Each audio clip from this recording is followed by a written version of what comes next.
अवांजी समातुन ताईं radio voice of Sindh London.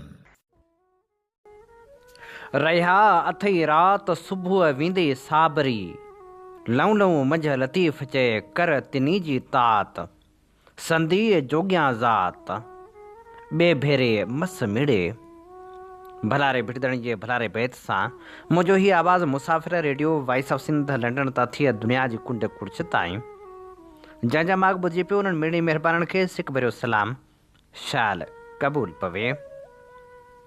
17 डिसंबर 2025 अरबा जे ॾींहुं प्रोग्राम सोच वीचार साण करे आऊं अवां जी ख़िदमत में हाज़िर आवां जो पंहिंजो मेज़बान हबीब लगारी। प्रोग्राम जी शुरूआत में अवां लाइ इहा ई दुआ त शाल जितो जो सुख सलामती सां हुजो, कॾहिं बि ॾुखियो ॾींहुं न ॾिसो ऐं कॾहिं बि अवां जूं मुर्कूं मेरियूं न थियनि। दुनिया जे कुंड कुड़छ में जिते बि रहो सिंध लाइ, सिंध वासियुनि लाइ ऐं दुनिया जे मज़लूम माण्हुनि लाइ जा खोड़ींदा रहो। शाल अवां जा ख़्वाब ताबिरनि सां लाव लही सघनि। जंहिं समाज में इंसाफ़ अणलभ बणिजी वञे उते वारदातूं थियणु रोज़ जो मामूल बणिजी वेंदियूं आहिनि ऐं जॾहिं हुकूमत अमन अमान जी सूरत-हाल खां बिल्कुलु अणॼाण बणिजी वञे तॾहिं अगवा जूं वारदातूं थियणु रोज़ जो मामूल बणिजी वेंदियूं आहिनि। जॾहिं मुसाफ़िर बि महफ़ूज़ न हुजनि त पोइ पुराणे दौर ऐं अॼु जे दौर में कहिड़ो फ़र्क़ु वञी बचे थो। जॾहिं जदीद सहूलतूं न हुयूं ऐं काफ़िला सफ़र ते सबद कंदा हुआ तॾहिं ख़दशो इहो ई हूंदो हो त रस्ते में किथे काफ़िलो लुटिजी न वञे ऐं पोइ लुटियल काफ़िले जा माण्हू दर्दवंद दिलि खणी सफ़र कंदा हुआ। हाणे बि सूरत-हाल उहा ई साॻी अची पहुती आहे। ख़ासि तौर ते उत्तर वारनि इलाइक़नि मां जॾहिं बि गुज़र थिए थो त ईअं लॻंदो आहे ॼण को लुटियल काफ़िलो वञी रहियो हुजे। पंजाब मां कोयटा ॾांहुं वेंदड़ बस जॾहिं सिंध जे सरहद मां क्रॉस थी रही हुई त सिंध जे हदनि अंदरि धाड़ेलनि पारां मुसाफ़िर कोच ते हमिलो करे ड्राइवर समेत 19 मुसाफ़िरनि खे अगवा कयो वियो। तोड़े जो पुलिस कार्रवाई बाद केतिरा ई मुसाफ़िर बाज़ियाब बि थी चुका, पर सवाल इहो पैदा थो थिए त आख़िर हिन वारदात जो पुछाणो केरु कंदो। सुवाल इहो बि साम्हूं अचे थो त ख़ौफ़ में दिलि जो दौरो पवणु सबबि फ़ौत थी वियल मुसाफ़िर जो केस कंहिं ते दाख़िल थींदो। सवाल त इहो आहे जॾहिं हुकूमत चवे थी त सभु ठीकु आहे ऐं जॾहिं हुकूमती नुमाइंदा नवाज़ लीग अॻवान जी तनक़ीद जे जवाब में चवनि था त खियलदास कोहिस्तानी अकेले सिर भले सिंध जे उत्तर वारनि इलाइक़नि मां थी अचे केर बि खेसि अगवा न कंदो, तॾहिं सवाल इहो आहे त अहिड़ो हुकुम आख़िर मुसाफ़िरनि लाइ छो जारी नथो थिए। छा मुसाफ़िर महफ़ूज़ नथा बणाए सघजनि? इन अलमे ते केरु पेरा खणंदो ऐं केरु पुछाणो कंदो त आख़िर हीअ नाइंसाफ़ी छो ऐं छा लाइ हीअ सिलसिलो कॾहिं रुकजंदो ऐं कॾहिं अमन अमान जी सूरत-हाल क़ाइमु थी सघंदी। सिंध में हिकिड़े पासे अमन अमान जी सूरत-हाल इंतिहाई ख़राबु आहे त ॿिए पासे वरी ग़ुर्बत ॼण त मिसकीन माण्हुनि जो जीअण जंजाल करे छॾियो आहे। जॾहिं सभु वाटूं बंदि महसूसु थींदियूं आहिनि तॾहिं मिसकीन मारोड़ा कर्ज़ु खणंदा आहिनि, उहो कर्ज़ु जेको व्याज ते हूंदो आहे ऐं पोइ माण्हूअ व्याज खोरनि वटि गिरवी थी थो वञे। सारी सबज मार व्याज अदा कंदे गुज़री थी वञे पर कर्ज़ु लही नथो सघे। व्याज खोरनि जे वर चढ़ियल थर जे हारियुनि जी दाद रसी केर बि करण लाइ तयारु नाहे। आख़िर केरु इंसाफ़ कंदो ऐं केरु पुछंदो त इहो अलमियो छो। थर जे हारियुनि जी दाद रसी न थियण वारे मामले ते प्रोफेसर तौसीफ़ अहमद ख़ान लिखे थो, थरपारकर जो शुमार मुल्क जे सभ खां वधीक पुठिते पियल ज़िलनि में थिए थो। थरपारकर हिकु वसीअ रेगिस्तानी इलाइक़ो आहे जंहिंजूं सरहदूं पाकिस्तान खां वठी भारत ताईं पखिड़ियल आहिनि। थरपारकर जो हेडक्वार्टर मिठी आहे जेको हिकु निढड़ो शहरु आहे ऐं हीउ ज़िलो मिठी, नगर पारकर, छाछरो, इस्लामकोट, डीपले ऐं कलोई जहिड़नि तालुकनि ऐं 60 यूनियन काउंसिलनि ते ॿधलु आहे। थरपारकर जी कुल आबादी लॻभॻि 12 लख ॿुधाई वञे थी। थरपारकर जो रुॻो 8.12% हिस्सो शहरी आबादी ते ॿधल आहे, जॾहिं त बाक़ी आबादी बहराड़ी में रहे थी।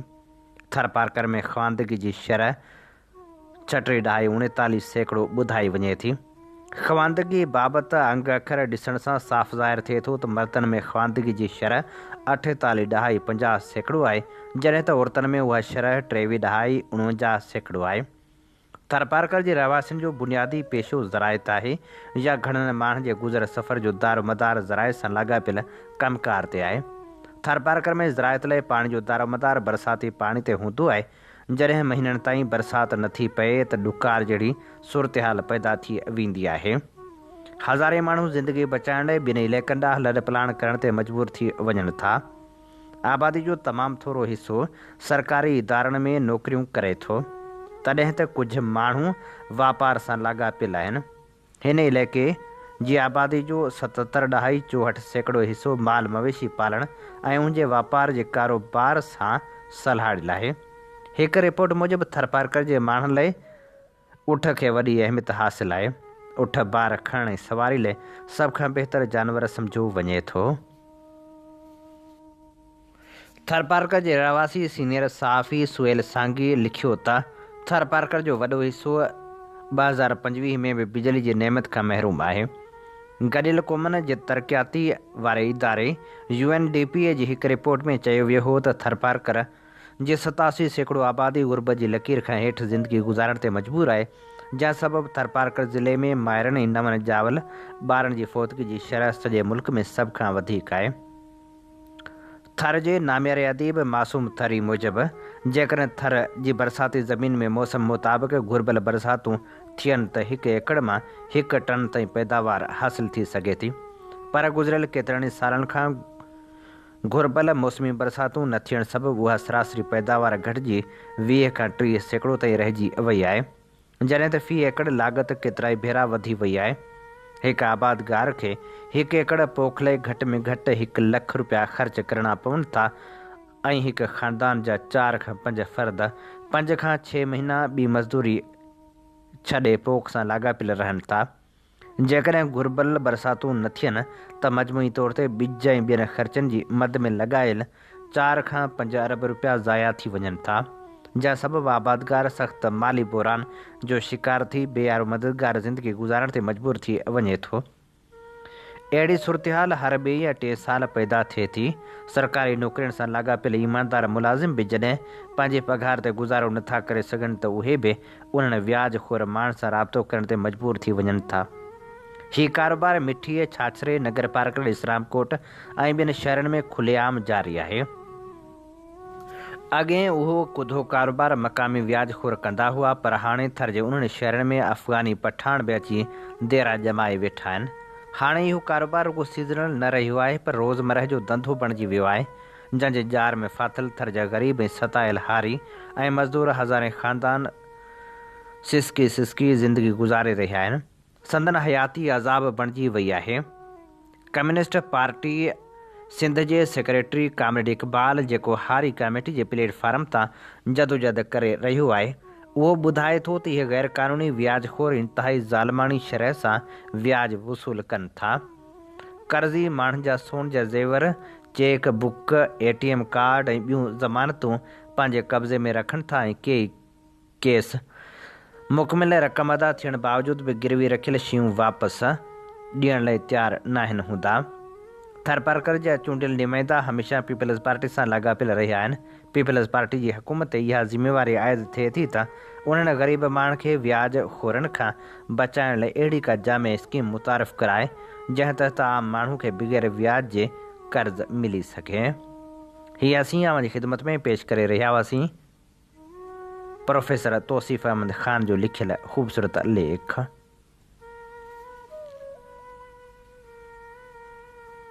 अव्हां जी समातुनि ताईं radio voice of Sindh London. अव्हीं ॿुधी रहिया आहियो radio voice of Sindh London.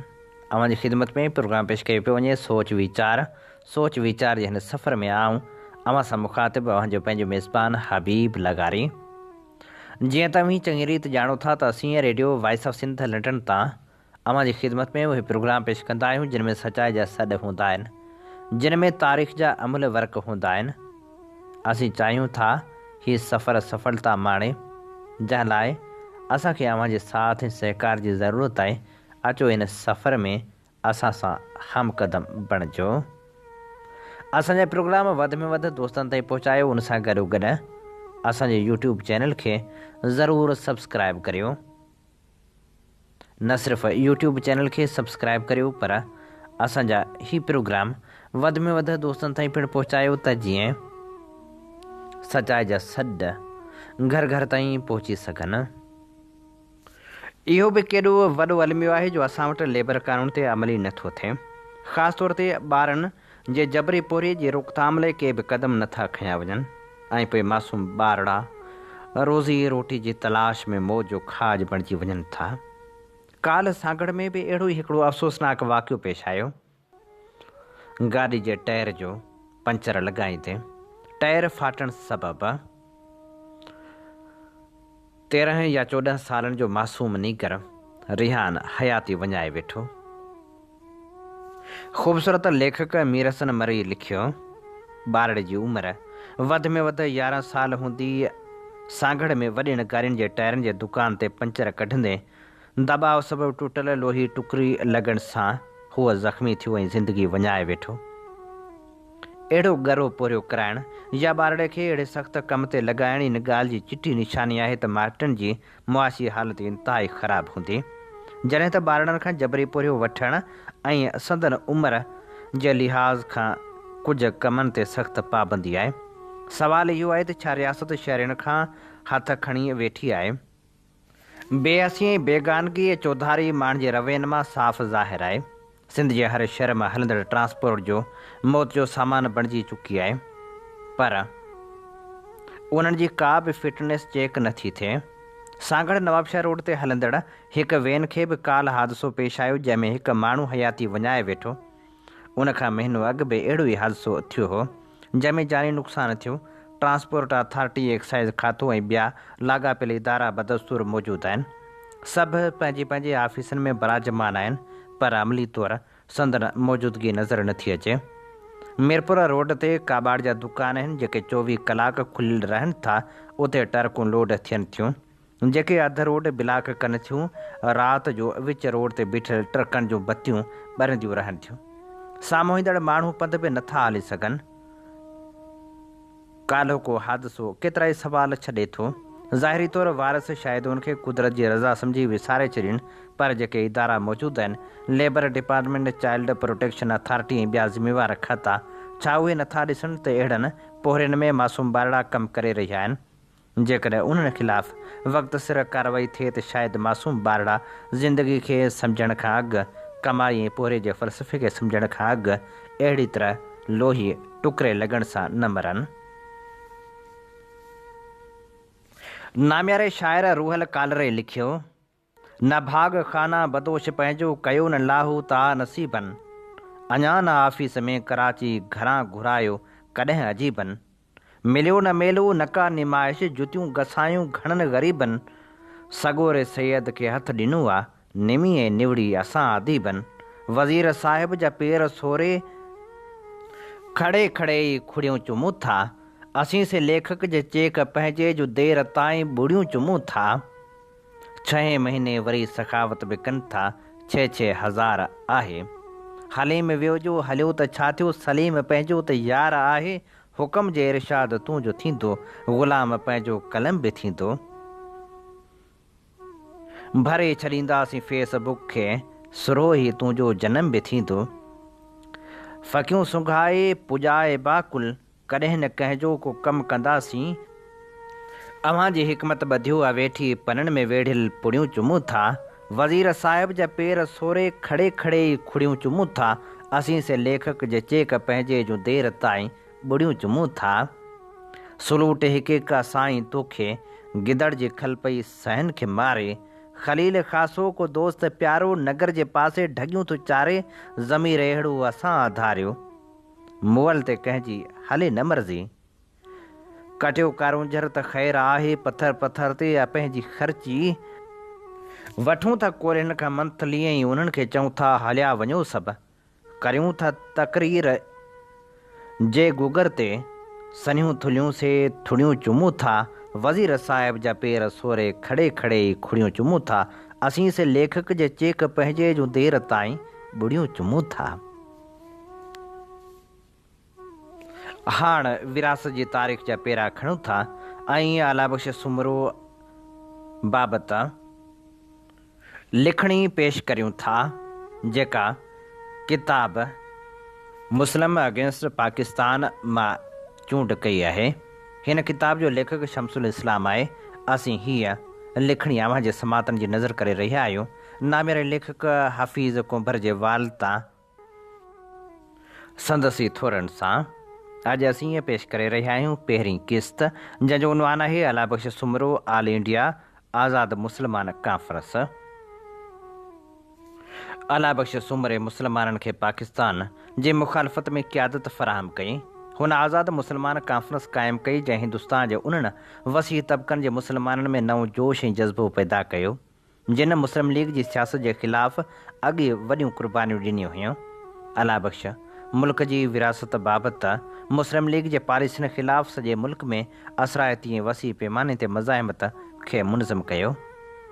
Muslim league जे बक़ौमी नज़रिए जी फ़िरक़े वाराणी सियासत ख़िलाफ़ संदसि सभ खां वॾो किरदारु तॾहिं साम्हूं आयो जॾहिं हुन क़ौमी सतह ते मक़बूल दर्जने मुस्लिम तनज़ीमनि ऐं मारूफ़ वतन परस्त मुस्लिम अॻवान सां गॾिजी हिकु गॾियल प्लेटफार्म आज़ाद मुस्लमान कॉन्फ्रेंस क़ाइमु कयो, जेका मुस्लिम लीग ऐं कांग्रेस ॿिन्ही खां बिल्कुलु अलॻि ऐं आज़ादु हुई।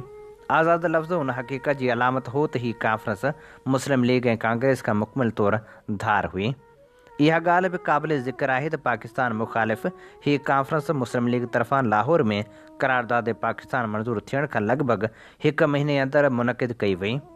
हीअ पाकिस्तान जे मनसूबे ख़िलाफ़ सभ खां वॾो इज्तिमा हो, जंहिंमें मुस्लिम ज़ातियुनि ऐं पोहिरित तबिके जी नुमाइंदगी मौजूदु हुई। उन वक़्त जी बरतानवी प्रेस, जेका घणो करे मुस्लिम लीग जी हिमायती हुई, खे बि मञणो पियो त हीअ हिंदुस्तानी मुस्लमाननि जो सभ खां वॾो ऐं नुमाइंदगी कंदड़ इज्तिमा हो। हीअ कॉन्फ्रेंस 27 खां 30 अप्रैल 1940 ताईं दहली में मुनक़िद थी। असल में 29 अप्रैल ते ख़तमु थियणी हुई, पर तमामु घणी शिरकत ऐं कम जे वधंदड़ दबाव सबबु हिकु ॾींहुं लाइ वधाई वई। उन में हिंदुस्तान जे मुख़्तलिफ़ इलाइक़नि मां लॻभॻि 1400 नुमाइंदनि शिरकत कई। कॉन्फ्रेंस में शामिल अहम मुस्लिम तनज़ीमूं जिन शिरकत कई उन्हनि में Jamiat Ulama Hind, all India Momin conference, all India Majlis Ahrar, all India Shia political conference, Khudai Khidmatgar, Bengal Kisan party, all India Muslim पार्लियामानी board, Anjuman Watan Baluchistan, all India Muslim Majlis, Jamiat Ahle हदीस।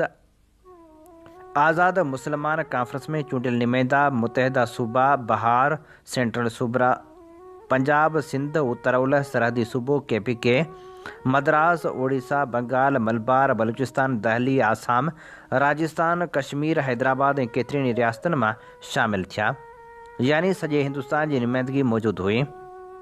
वेलफर्ड कैंट वेल समथ इन ॻाल्हि सां इतफ़ाक़ कयो त उनमें को बि शक नाहे त हिन कॉन्फ्रेंस जा मंदूब हिंदुस्तान जे मुस्लमान जी अक्सरियत जी नुमाइंदगी करे रहिया हुआ। साफ़ती ज़रीअनि ॿुधायो त ख़िलाफ़त तहरीक जे ॾींहंनि जी यादि ताज़ी कंदे मुस्लिम कॉन्फ्रेंस में अहिड़ा ई मंज़र ॾिसण में आया। वर्दियूं पातल मुस्लिम रज़ाकारनि जा जथा बसनि में सवार थी शहर में घुमी रहिया हुआ, जिन जे हथनि में वॾा वॾा प्ले कार्ड हुआ, जिन ते लिखियलु हो आज़ादी असांजो पैदाइशी हक़ आहे, ऐं उहे वतन जा गीत ॻाए रहिया हुआ। कॉन्फ्रेंस जा मुनज़िम सॼे मुल्क मां मिलियल हिन बेमिसाल पज़ीराई ते इंतिहाई ख़ुशि हुआ। हिकु सरगर्म मुस्लिम अॻवान डॉक्टर अशरफ ख़िताब कंदे चयो त जवाबु ज़बरदस्त आयो आहे, मुंहिंजे सभिनी उमेदनि खां बि वधीक। पहिरीं वॾी कामयाबी इहा आहे त सॼे मुल्क जूं सभु अहम मुस्लिम तनज़ीमूं सवाइ जनाह लीग जे हिन कॉन्फ्रेंस ऐं उन जे मक़सदनि जी मुकमिल हिमायत जो इज़हार कनि थियूं। सॼो शहर सिंगारे वियो हो।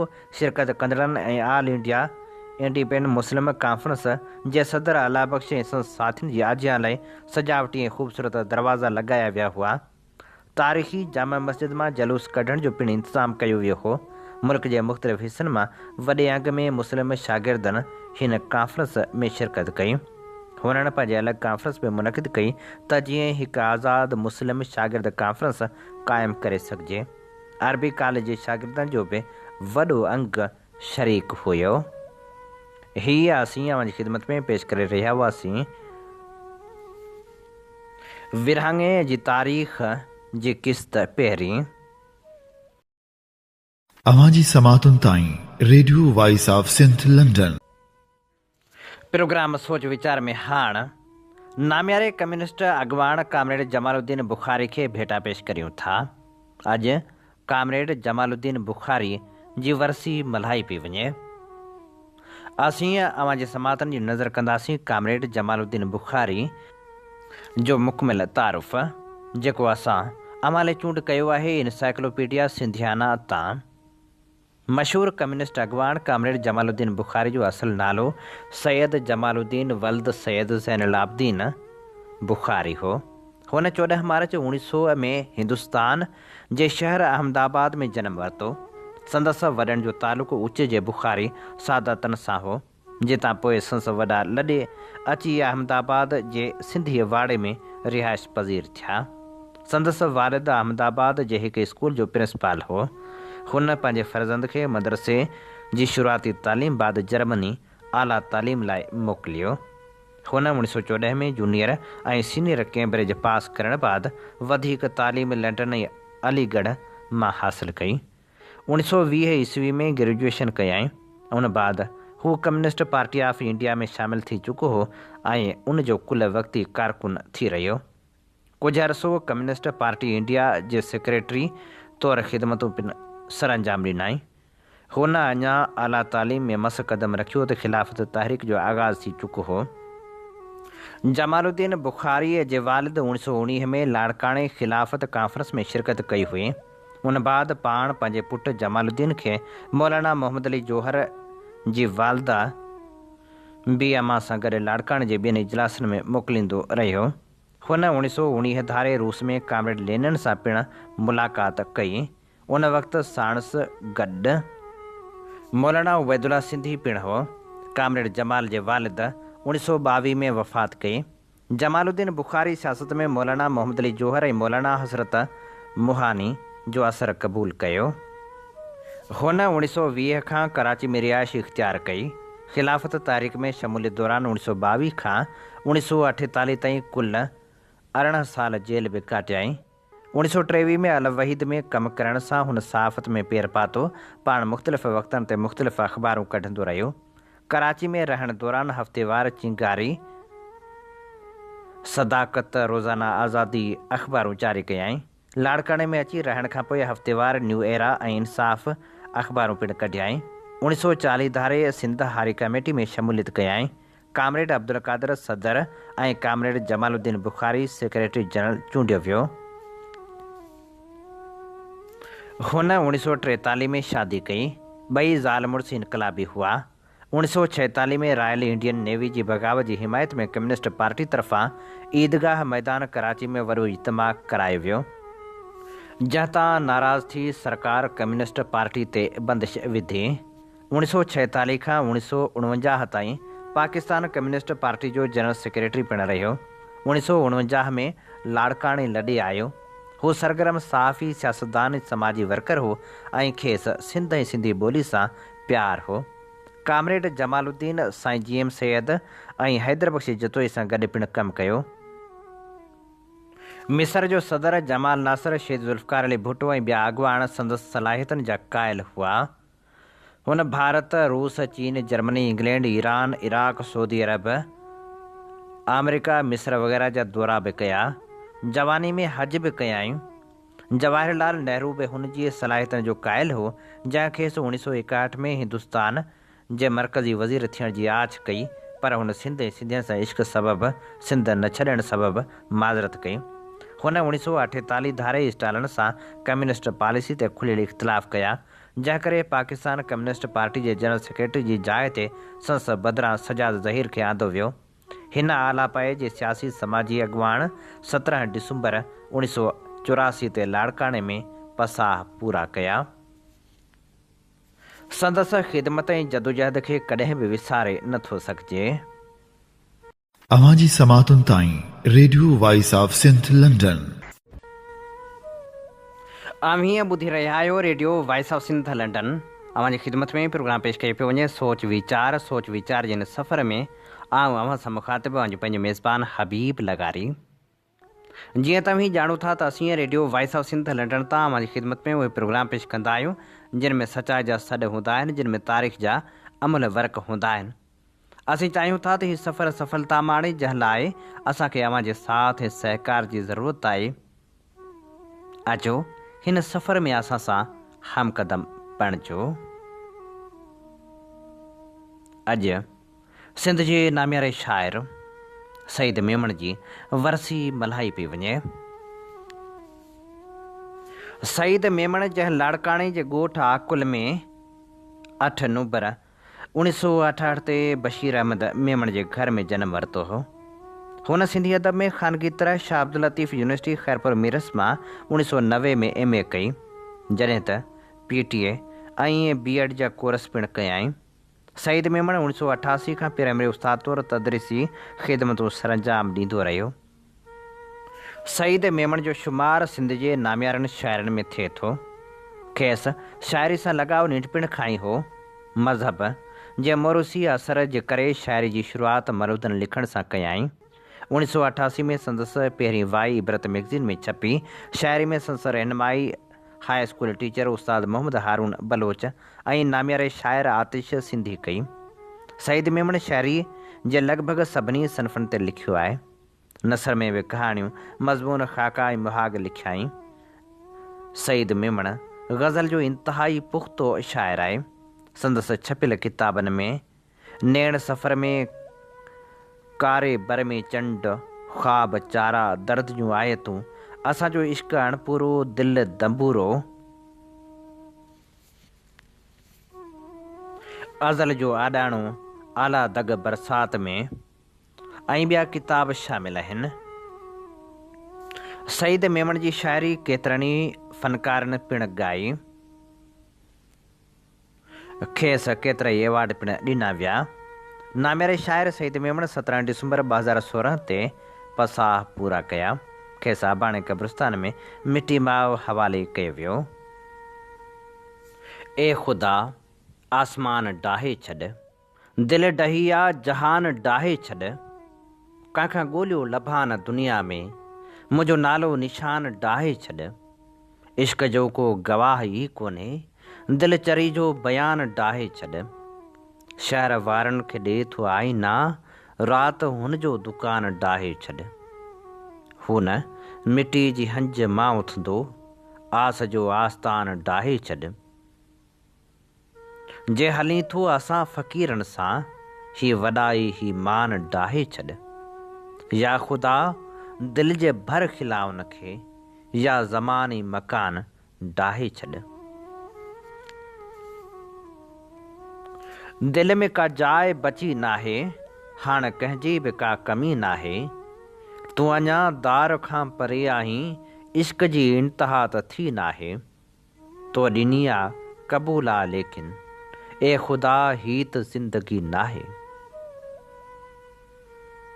अॼु त कमरे में बि अंधेरो आहे, अॼु त दिलि में बि रोशनी नाहे, पोइ छाजा ही ओलड़ा आहिनि, कंहिंजे हथ में बि आरसी नाहे, मुंहिंजे ऐनक जा साफ़ आहिनि शीशा, हुनजी तस्वीर ई चिटी नाहे, जंहिंजे भितियुनि ते मूं हा नाव लिखिया, सईद छा ही उहा घटी नाहे, हू न अचणी आहे दर वराए छॾ, उथ सुम्ही पोइ बती विसाए छॾ, इश्क बादल जियां वञे भटकी, मुंहिंजो ख़त वाव में उॾाए छॾ, हाणे टुकड़ा वती थो मेड़ींदो, कंहिं चई पाण ईअं विरहाए छॾ, इश्क जे पंध में जे निकितो आहे, माग जी आस ई भुलाए छॾ, हुन चरे ख़ुदकशी जो सोचियो आहे, खेसि हिन ॻाल्हि तां हटाए छॾ, चंड निकितो आहे पलोड़े पोयां, सईद हुन सां अखियूं मिलाए छॾ। न कथा लिखियल पंहिंजे इश्क जी, न ख़बर कहीं खे हाल जी। ही ज़मीन आह वर्क जियां ऐं असां निशानी सवाल जी। वञी मंज़िलनि खे चई छॾियो, असां पेर पंहिंजा कटे छॾिया। न कंदासीं पंध जुनून में, न का झलक ॾिसी जमाल जी। हू असांजे विच में मुफ़ासिलो, तुंहिंजा वार कीन थिया छांवरा। उस में त पोइ बि न आहियूं, हा मिली आहे छांव ज़वाल जी। जे ग़ज़ल लिखिया असां इश्क में, से वर्क वर्क थी उॾी विया। हा शिकस्त पंहिंजी मञूं पिया, हा सज़ा मिली आहे कमाल जी। ॾिस पोइ त कीअं था बभड़कियूं असां पाण पंहिंजे ई बाह खे। हिकु तीली सिर्फ़ ज़ियान कर, असां ॿिंड आहियूं पलाल जी। अड़े सईद केॾो तूं साधो आ, हिकु मुर्क ते पे मोह जी। न अदा हुई उहा प्यार जी, इहा भुल तुंहिंजे ख़्याल जी। तन्हा सफ़र ऐं रूह जा वाक़िया मिलिया हुआ, जीवन जे वाट में रुगो झाका मिलिया हुआ। सूफ़िन जियां पसंदि हुई सांत पाण खे, पर दौर ई हो अहिड़ो धमाका मिलिया हुआ। आकाश ताईं पंहिंजी रसाई न थी सघी, चढ़ंदा रहियासीं पाण खे धाका मिलिया हुआ। बाज़ोका ही ॾाढो जमालियात हुनजी ॾिस, ही सोच तूं न खेसि के फ़ाका मिलिया हुआ। कोई मिलियो असां सां न बाबा जियां सईद, जे बि मिलिया असां सां त काका मिलिया हुआ। हीअ असीं अवां जी ख़िदमत में पेश करे रहिया हुआसीं नामियारे शाइर सईद मेमण जी ख़ूबसूरत शाइरी। इन ते ई प्रोग्राम सोच वीचार जो वक़्तु पुॼाणी ते पहुचे थो। पंहिंजे मेज़बान हबीब लगारी खे इन साॻी दुआ सां ॾींदा इजाज़त। वसे भिट तुंहिंजी भलारी सदा, सदा देस परदेस सारा वसन। कॾहिं सींद सिंधी न मेरी थिए, कॾहिं मोड़ कंहिंजा न मुरझाइजनि। अवां जी समातुनि ताईं radio voice of Sindh London